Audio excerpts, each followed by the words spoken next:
नमस्कार. आज मी आपणास भोगीची भाजी कशी बनवतात हे सांगणार आहे.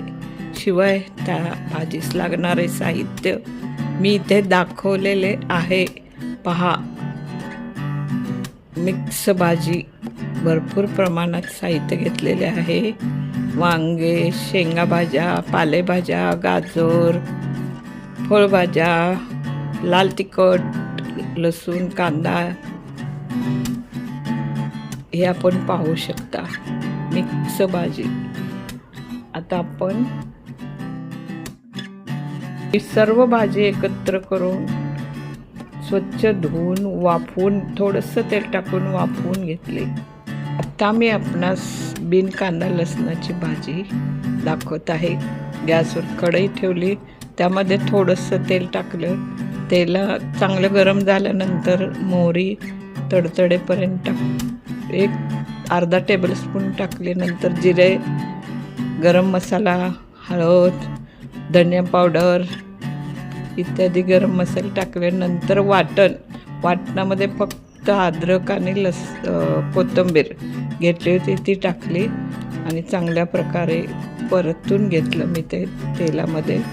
तर बघू शकता आपण तेलामध्ये छानपैकी खमंग असं वास सुटेपर्यंत मी ते भाजून घेतलेलं आहे. नंतर थोडीशी हळद टाकली, परत मी हलवून घेतले.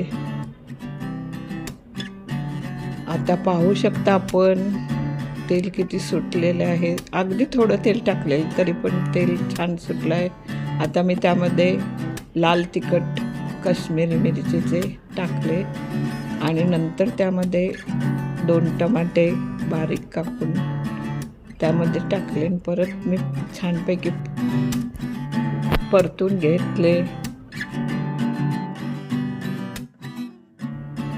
आता मी गरम मसाला 1 टेबलस्पून टाकून घेतलेला आहे. परत मसाला मी परतून घेते. आता या मसाल्यामध्ये चवीपुरते मीठ टाकले.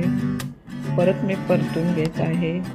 यावेळेस गॅस फास्ट नको, स्लोच पाहिजे. आता लाल तिखट घालून परत परतत आहे. आता मी यामध्ये वाटाणा, शेवग्याची शेंग, बटाटा, गाजर, बोर, वांगे असे खूप सारे मिक्स भाज्या, पावटा हे सर्व मिक्स करून मसाल्यामध्ये टाकले. नंतर परत परतून घेतले. तर बघा भाजी कशी दिसते. आता परतून झाले. मला थोडंसं तेल कमी वाटले म्हणून मी परत थोडंसं किंचित तेल टाकून परत मी परतले. छान असे परतल्यानंतर मी आता त्यामध्ये थोडं पाणी, गरम पाणी टाकायचे. अगदी थोडे टाकत राहायचे. तुम्हाला हवे तर तेवढा रस्सा ठेवू शकता.